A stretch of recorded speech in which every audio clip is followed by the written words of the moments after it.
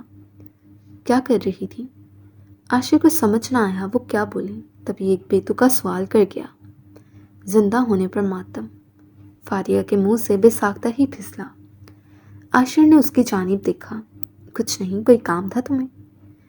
فاریہ اپنی بات کی نفی کرتی گویا ہوئی۔ تم سے کچھ کہنا تھا۔ عاشر سنجیدگی سے فاریہ کو دیکھے گویا ہوا۔ عاشر کے بولنے پر فاریہ نے سوالیہ نظروں سے عاشر کی جانب دیکھا۔ میں تمہیں کیسا لگتا ہوں؟ عاشر اپنے اصلی انداز میں بالوں میں ہاتھ پھیرے شرارت سے گویا ہوا۔ تم یہ پوچھنے آئے ہو؟ فاریہ کا لہجہ آج کرخت نہ تھا بلکہ ہارا ہوا تھا۔ نہیں، پوچھنے تو میں کچھ اور آیا ہوں، پر پہلے تم مجھے یہ بتاؤ۔ عاشر ایک بار پھر بولا۔ فاریہ نے ایک گہرا سانس بھرا۔ پلیز عاشر، بعد میں بات کرتے ہیں، ابھی تم جاؤ۔ فاریہ ایک گہرا سانس بھرتی گویا ہوں۔ نہ، ایس پی بات تو ابھی ہوگی۔ عاشر بڑے ریلیکس انداز میں بیڈ پر جا کر بیٹھا۔ پلیز عاشر، میری طبیعت ٹھیک نہیں ہے، فاریہ التجا کر رہی تھی۔ عاشر نے ایک نظر فاریہ کی جانب دیکھا۔ تمہیں پتہ ہے، میں نے ایک مووی دیکھی تھی جس میں ایک لڑکی ہوتی ہے جو ایک لڑکے کی محبت میں پاگل ہوئی ہوتی ہے، اور وہ لڑکا اس لڑکی کو نظر بھر کر بھی نہیں دیکھتا، پھر ایسے ہی سب کچھ چلتا رہتا ہے۔ وہ لڑکی دن بہ دن اس کی محبت میں ڈوبتی رہتی ہے۔ فاریہ کی آنکھوں میں مرچیاں سی کھلنے لگیں۔ وٹ ربش! عاشر یکدم منہ بنا کر بولا۔ خیر آگے سنو۔ پھر اس لڑکے کی ایک دن شادی ہو جاتی ہے، اور تمہیں پتہ ہے وہ لڑکی خود ہی اس کی شادی کرواتی ہے۔ کتنی عجیب مووی تھی نا؟ عاشر جو ہاتھ میں پکڑا موبائل گھما رہا تھا، یکدم فاریہ کی جانب دیکھا جس کی آنکھوں سے آنسو گرنے کو بےتاب تھے۔ ارے ایس پی، تم کیوں رو رہی ہو؟ عاشر اس کے قریب جاتا گویا ہوا۔ فاریہ نے فوراً اپنا رخ پھیر کر اپنی جلتی آنکھیں صاف کی۔ نہیں تو، فاریہ کی روندھی ہوئی آواز اسے سنائی دی۔ ویسے مجھے تمہاری زندگی بھی اسی سٹوری کی طرح لگ رہی ہے۔ بائی دا وے، یہ تو بتاؤ کتنی محبت کرتی ہو اس سے؟ عاشر مزاحیہ انداز میں گویا ہوا۔ کیا مطلب؟ فاریہ دبا دبا چنگھاڑی۔ مطلب تو صاف ہے، وہ کبھی بھی تمہارا تھا ہی نہیں۔ عاشر ایک بار پھر گویا ہوا۔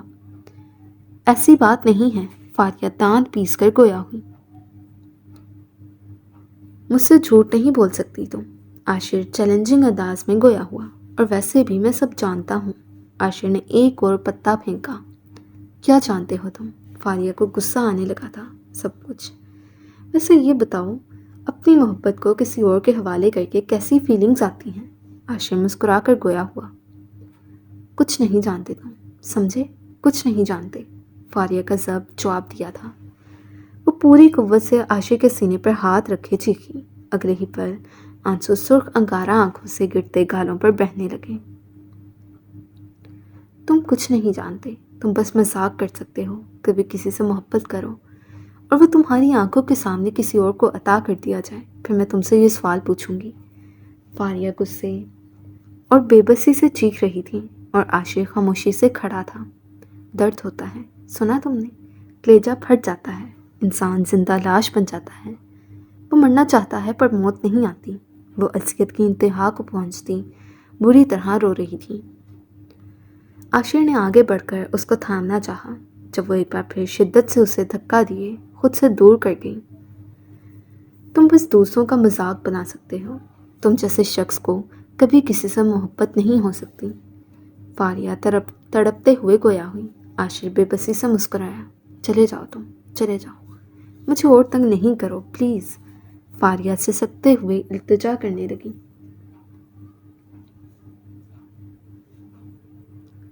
عاشر آگے بڑھا اور ایک جھٹکے سے اس کی کمر میں بازو حائل کیے اسے اپنے سینے سے لگا گیا۔ فاریہ پھوٹ پھوٹ کر رونے لگی۔ میں ہی کیوں؟ ہمیشہ میں ہی کیوں؟ اللہ جی، میں ہی کیوں؟ فاریہ اپنا آپ اس سے چھڑواتی اوپر کی جانب دیکھے پوچھنے لگی، کیوں؟ میری ہی قسمت میں کیوں محبت نہیں ہے؟ ماں باپ بچپن میں ہی علیحدہ ہو گئے، دونوں نے دوسری شادی کر لی، لیکن مجھے بھول گئے۔ اپنوں میں رہتے ہوئے بھی میں نے یتیمی کی زندگی گزاری۔ وہ تڑپ رہی تھی اور عاشر نم آنکھوں سے اس کا ماضی سن رہا تھا۔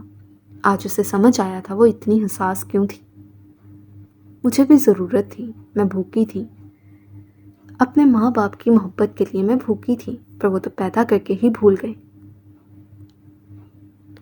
مجھے کبھی کسی کی محبت نہیں ملی اللہ جی، جب میں نے جو چاہا مجھے وہ نہیں ملا۔ میں نے کہا، بریکٹ ہچکی۔ وہ کسی ہارے ہوئے جواری کی مانند زمین پر بیٹھتی چلی گئی۔ میں نے کہا تھا، مجھے تو نے ماں باپ نہیں دیے، کوئی بات نہیں، پر ایک شخص، بس اس ایک شخص کو عطا کر دیتا، پر تو نے مجھ سے وہ بھی چھین لیا۔ میں خالی ہاتھ رہ گئی، مجھے کچھ نہیں ملا۔ کیوں اللہ جی، کیوں؟ بس ایک شخص مانگا تھا، ساری دنیا چھوڑ کر تجھ سے ASP شاذل کا ساتھ مانگا تھا، پر مجھے وہ بھی عطا نہ ہوا۔ کیا میں اتنی گناہ گار ہوں کہ تو نے مجھے کچھ نہیں دیا؟ وہ بلکتی ہوئی بولتی عاشر کے دل پر خنجر چلاتی جا رہی تھی۔ عاشر اس کے مقابل بیٹھتا اس کو اپنے حصار میں لے گیا۔ کیوں عاشر، میرا کیا قصور ہے؟ کیوں میری قسمت اتنی خراب ہے؟ کیوں میں ہی ہمیشہ خالی ہاتھ رہ جاتی ہوں؟ فاریہ بری طرح سے سکتے عاشر سے سوال کرنے لگی۔ وہ کیوں نہیں مجھے سمجھ سکا؟ اسے میری محبت، میری تکلیف کیوں نظر نہیں آئی؟ وہ کسی اور کا ہو گیا عاشر، وہ میرے سامنے کسی اور کا ہو گیا۔ اس بار بھی میں کچھ نہیں کر پائی۔ پہلے بھی میں سب دیکھتی رہی تھی، اور آج پھر میں اسے ہمیشہ کے لیے خود سے دور جاتے ہی دیکھتی رہی۔ وہ عاشر کے سینے لگی، اب بلک کر رونے لگی تھی۔ عاشر نے اس کے سر پر ہاتھ رکھا اور نم آنکھیں لیے بیٹھا رہا۔ آج وہ اس کے حصار میں تڑپ کر روتی سالوں کا غبار نکال رہی تھی۔ سو ریڈرز، یہ تھی آج کی episode. Hope so you like it. اگر آپ کو پسند آئی ہے تو لائک کریں، کمنٹ کریں، اور چینل کو سبسکرائب کرنا تو بالکل بھی مت بھولیں۔ سو ملتے ہیں نیکسٹ ایپیسوڈ کے ساتھ، تب تک کے لیے اللہ حافظ۔ رائٹر کو دعاؤں میں یاد رکھیے گا۔